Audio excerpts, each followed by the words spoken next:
हम रसखान द्वारा रचित सेवैये का तीसरा पद देखेंगे और समझेंगे। मोर पखा सिर ऊपर राखी हो, गुंज की माल गरे पहरूंगी। मोर पखा, मोर के पंख से बना मुकुट, राख्यो रखूंगी। गुंज, एक जंगली पौधे का छोटा सा फल। गरे, गले में। पहरूंगी, पहनूंगी।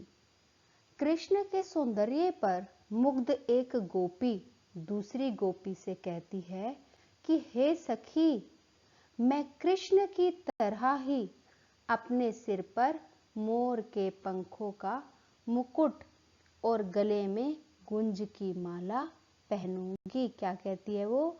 कि मैं कृष्ण की तरह ही अपने सिर पर मोर के पंखों का मुकुट और गले में कौन सी माला? गुंज की माला पहनूंगी।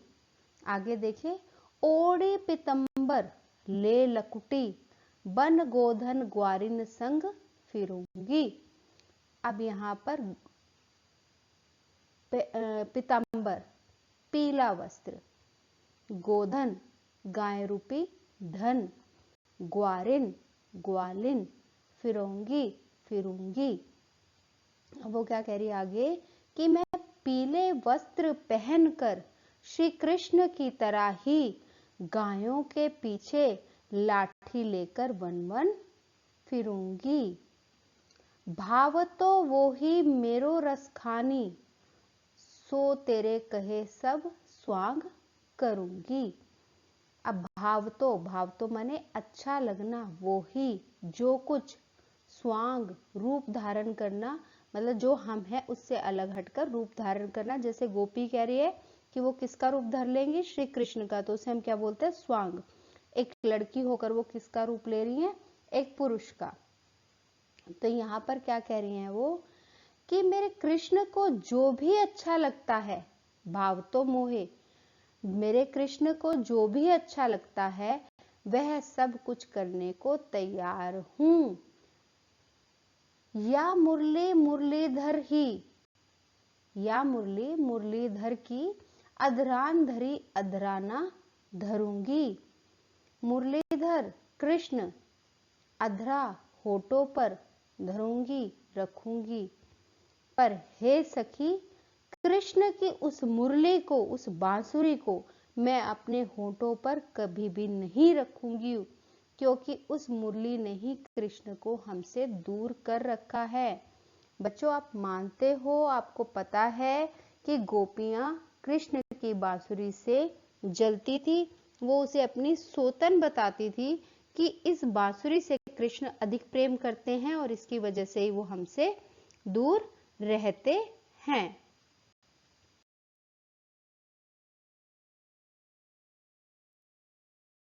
अंतिम पद देखिए, काननी दे अघुरी रहियो, जब ही मुरली धुनी मंद बजहे।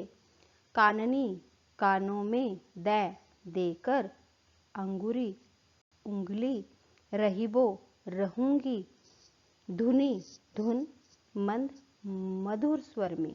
अब श्री कृष्ण की मुरली की ध्वनि तथा उनकी मुस्कान पर मोहित एक गोपी कहती है कि जब श्री कृष्ण मधुर स्वर में मुरली बजाएंगे तब मैं अपने कानों में अंगुली डाल लूंगी ताकि मैं उस धुन को सुनना सकूं। मोहनी तानन सो रसखानी, अटा चढ़ी गोदन गहे तो गहे। अब मोहनी, मोहने वाली, तानन सो, धुनों को, अटा, अटा माने अटारी, ऊंची जगह, गोधन, ब्रज क्षेत्र में गाया जाने वाला लोकगीत, गहे, गाएंगे। अब आगे वो क्या कह रही है कि ऊंची ऊंची अट्टालिकों पर चढ़कर कृष्ण गोधन गाते हैं तो गाते रहें, मैं उससे बेअसर रहूंगी, क्योंकि उसने क्या किया हुआ है? उसने अपने कानों में उंगली डाली हुई है, तो उस तक वो गोधन नामक गीत नहीं पहुंच पाएगा। तेरी कहो सिगरे ब्रज लोगिन, काल्हई को कितना समझाए, माई रीवा मुख की मुस्कानी, संभारी ना जाए न जाहे न जाहे। अब वो क्या कह रही है कि मैं ब्रज के लोगों से चिल्लाकर कहना चाहती हूँ कि कल वो मुझे कितना भी समझाएं, पर श्री कृष्ण की एक मुस्कान पर अपने वश में नहीं रह सकूंगी। मुझ पर उस मुस्कान का जादू अवश्य चल जाएगा। उस जादू के बाद मुझे किसी की भी बात समझ में नहीं आएगी। यहाँ पर काल्हे का अर्थ है कल, समझे समझाएंगे, मायरी हे माँ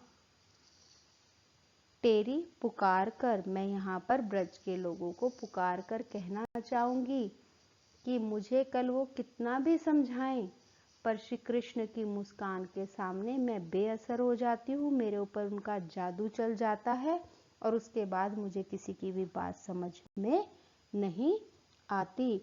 यहाँ पर गोपियाँ श्री कृष्ण के रूप के आगे असमर्थ हैं और वह ब्रज के लोगों के सामने अपनी असमर्थता को प्रकट कर रही हैं।